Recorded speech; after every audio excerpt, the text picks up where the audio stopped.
Hello, y'all. Welcome back to my channel. I'm here with people in the Bible, okay? We'll be talking about Pontius Pilate, okay? Y'all know she is the one who turned on Jesus in the movie and in the book, okay? So let's begin. He was the fifth governor of the Roman province of Judea, serving under Emperor Tiberius from 26-27 to 36-37 after death, AD. He is best known for being the official who resided over the crowd of Jesus and ultimately ordered his crucifixion. Pilates, Pilates' importance in Christianity is underscored by his prominent place in both the Apostles' and Nicene creeds, because the Gospels portray Pilate as reluctant to execute Jesus. The Ethiopian Church believes that Pilate became a Christian and venerates him as both a martyr and a saint, a belief which is historically shared by the Coptic Church, 8 with a feast day on 19th or 25th of June, respectively. Although Pilate is the best attested governor of Judea, few sources regarding his rule have survived. Nothing is known about his life before he became governor of Judea, and nothing is known about the circumstances that led to his appointment to the governorship. Coins that he minted have survived from Pilate's governorship, as well as a single inscription, the so-called Pilate stone. The Jewish historian Josephus, the philosopher Philo of Alexandria, and the Gospel of Luke all mention incidents of tension and violence between the Jewish population and Pilate's administration. Many of the incidents involved Pilate acting in ways that offended the religious sensibilities of the Jews. The Christian gospel records that Pilate ordered the crucifixion of Jesus at some point during his time in office. Josephus and the Roman historian Tacitus also recorded this information. According to Josephus, Pilate was removed from office because he violently suppressed an armed Samaritan movement at Mount Gerizim. Remember when she came back, when they killed her in Beverly? Okay, yeah. He was sent back to Rome by the legate of Syria to answer for this incident before Tiberius. That's probably why that's why she always try to out to get me. But shit, I ain't know anything about that shit. But the emperor died before Pilate arrived in Rome. Nothing is known about what happened to him after this event.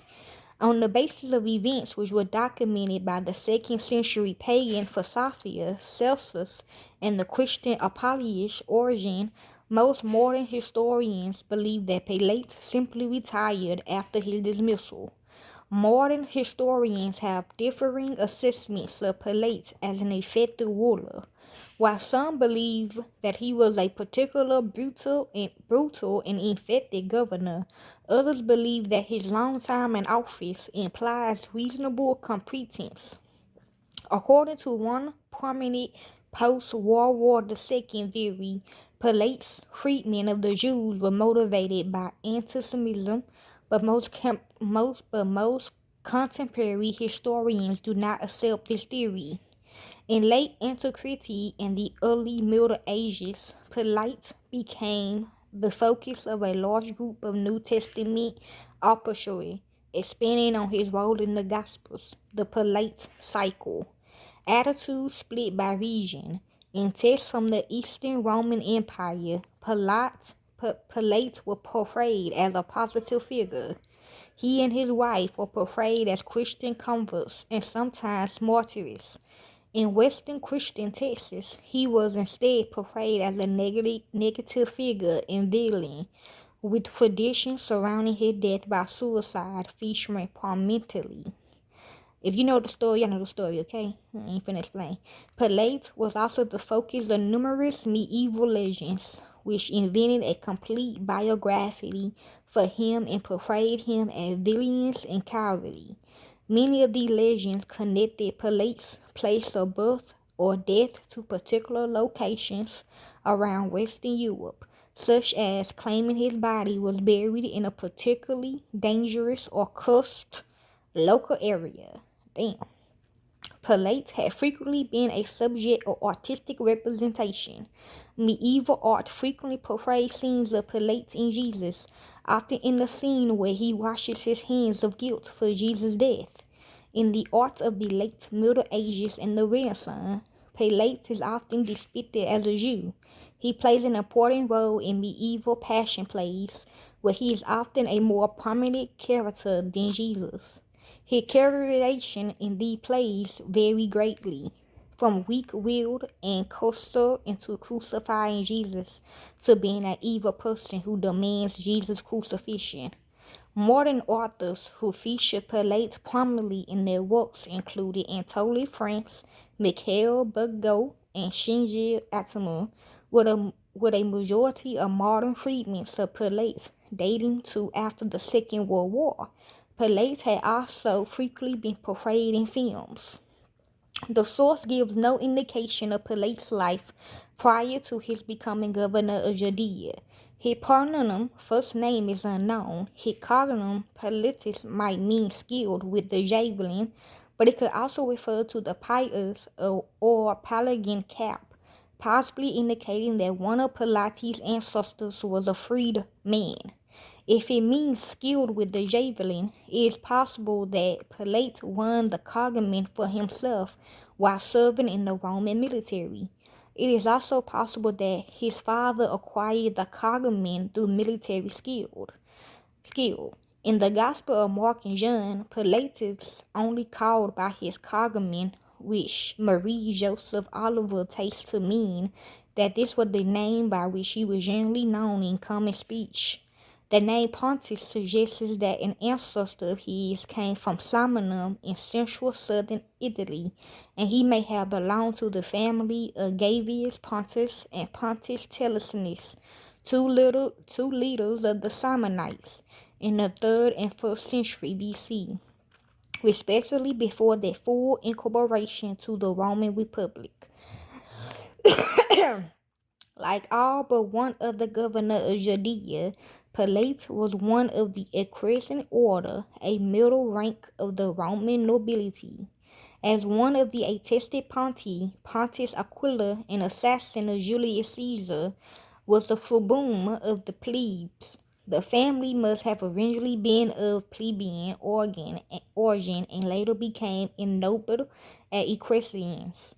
Pilate were likely educated, somewhat wealthy, and well connected politically and socially. He was probably married, but the only extent reference to his wife, in which she tells him not to interact with Jesus after she had had a disturbing dream, Matthew 27:19, is generally dismissed as legendary, according to the Cursus Honorum, established by Augustus for office holders of equestrian rank. Pilate would have had a military command before becoming prefect of Judea. Historian Alexander Demanti speculates that this could have been with a legion stationed in the Rhine or Danube. Although it is therefore likely Pilate served in the military, it is nevertheless not certain. Role as a governor of Judea. Pilate was the 5th governor of the Roman province of Judea during the reign of Emperor Tiberius. The post of governor of Judea was of relatively low prestige, and nothing is known of how Pilate obtained the office. Josephus states that Pilate governor for 10 years, Antichrists of the Jews, 1842, and these are traditionally dated from 26 to 36/37, making him one of the 2 longest serving governors of the province. As Tiberius had retired to the island of Capri in 26, scholars such as E. Staffier have argued that Pilate may have actually been appointed by the powerful Praetorian prefect Sejanus, who was executed for treason in 31-34. Other scholars have cast doubts on any link between Pilate and Sejanus. Daniel R. Schwartz and Kenneth Longier both argue that the traditional dating of the beginning of Pilate's governorship is based on an error in Josephus. Schwartz argues that he was appointed instead in 19, while Longoris argues for 17/18. These proposed dates have not been widely accepted by other scholars. Pilate's title of prefect implies that his duties were primarily military. However, Pilate's troops were meant more as a police than a military force, and Pilate's duties extended beyond military matters. As Roman governor, he was head of the judicial system. He had the power to inflict capital punishment and was responsible for collecting tributes and taxes, and for disbursing funds, including the minting of coins. Because the Romans allowed a certain degree of local control, Pilate shared a limited amount of civil and religious power with the Jewish Sanhedrin. Pilate was subordinated to the legates of Syria. However, for the first 6 years in which he held office, Syria's legate Lucas Lamia were absent from the region, something which Helen Bond believes may have presented difficulties to Pilate. He seems to have been free to govern the province as he wished, with intervention by the legates of Syria only coming at the end of his tenure, after the appointment of Lucius Vitellius to the post in 35. Like other Roman governors of Judea, Pilate made his primary residence in Caesarea, going to Jerusalem mainly for major feasts in order to maintain order. He also would have toured around the province in order to hear cases and administer justice. As governor, Pilate had the right to appoint the Jewish high priest and also officially control the vestments of the high priest in the Antonia fortress. Unlike his predecessors, Valerius Gratus, Pilate retained the same high priest, Joseph ben Caiaphas, for his entire tenure. Caiaphas will be removed following Pilate's own removal from the governorship. This indicates that Caiaphas and the priests of the Sadducees were reliable allies to Pilate. Moreover, Mayer argues that Pilate could not have lost the temple treasury to construct an aqueduct, as recorded by Josephus, without the cooperation of the priests. Similarly, Helen Bond argues that Pilate is depicted working closely with the Jewish authorities in the execution of Jesus. Jean-Pierre Lemoine argues that official cooperation with Pilate was limited to the Sadducees, noting that the Pharisees are absent from the gospel accounts of Jesus' arrest and trial. Daniel Silver takes the notes in the Gospel of Luke 23:12, that Pilate had a difficult relationship with the Galilean Jewish king Herod Antipas as potentially historical. He also finds historical the information that their relationship mended following the execution of Jesus, based on John 19:12. It is possible that Pilate held the title friend of Caesar, a title also held by the Jewish kings Herod Agrippa I and Herod Agrippa II, and by close advisors to the emperor. Both Daniel Sidra and Alexander Demented do not think this especially likely. Incidents with the Jews. Various disturbances during Pilate's governorship are recorded in the sources. In some cases, it is unclear if they may be referring to the same event, and it's difficult to establish a chronology of events before Pilate's rule. John Taylor argues that Pilate had a policy of promoting the imperial cult, which may have caused some of the friction with his Jewish subjects. Schedule suggests that Pilate's entire tenure was characterized by continued underlying tension between governor and governing, now and again breaking out in brief incidents. According to Josephus in his The Jewish War and Antiquities of the Jews, Pilate offended the Jews by moving imperial standards with the image of Caesar into Jerusalem. This resulted in a crowd of Jews surrounding Pilate's house in Caesarea for 5 days. Pilate then summoned them to an arena where the Roman soldiers drew their swords, but the Jews showed so little fear of death that Pilate relented and removed the standards. Bunn argues that the fact that Josephus says that Pilate brought in the standards by night shows that he knew that the images of the emperor would be offensive. She dates the incident to early in Pilate's tenure as governor. Daniel Skiswas and Alexander Dementi both suggest that this incident is in fact identical with the incident with the shields, reported in Philo's embassy to Gaius, an identification first made by the early church historian Eusebius. Lebanon, however, argues against this identification according to Philo's embassy to Gaius. Pilate offended against Jewish law by bringing golden shields into Jerusalem and placing them on Herod's palace. The sons of Herod the Great petitioned him to remove the shields, but Pilate refused. Herod's sons then threatened to petition the emperor, an action which Pilate feared would expose the crimes he had committed in office. He did not prevent that petition. Tiberius received the petition and angrily reprimanded Pilate, ordering him to remove the shields. Helen Bunn, Daniel Silver, and Warren Carter argued that Philo's portrayal is largely stereotyped and rhetoric, portraying Pilate with the same words as other opponents of Jewish law, while portraying Tiberius as just and supportive of Jewish law. It is unclear why the shields offended against Jewish law. It is likely they contain an inscription referring to the Tiberius as Levi Augustus, son of divine Augustus. Bunn dates the incident to 31, sometimes after Sejanus' death in October the 17th.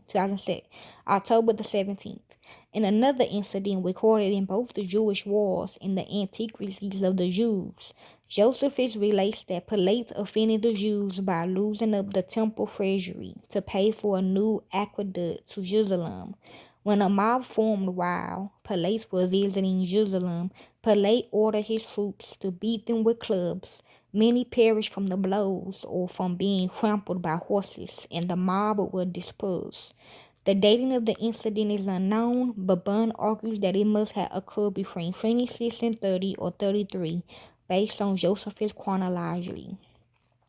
The Gospel of Luke mentions in passing Galileans whose blood Pilate had mingled with their sacrifices.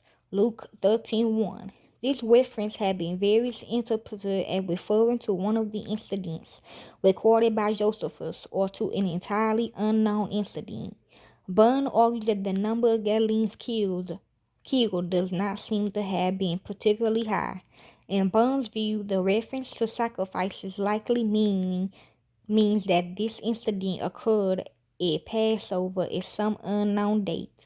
She argues that it is not only possible but quite likely that Pilate's governorship contained many such brief outbreaks of trouble about which we know nothing. This insurrection in which barbarians were caught up is historical, may well be another example. Okay, well that basically about Pilate and his life as a life in the military, okay? The Roman military, okay? Enjoy.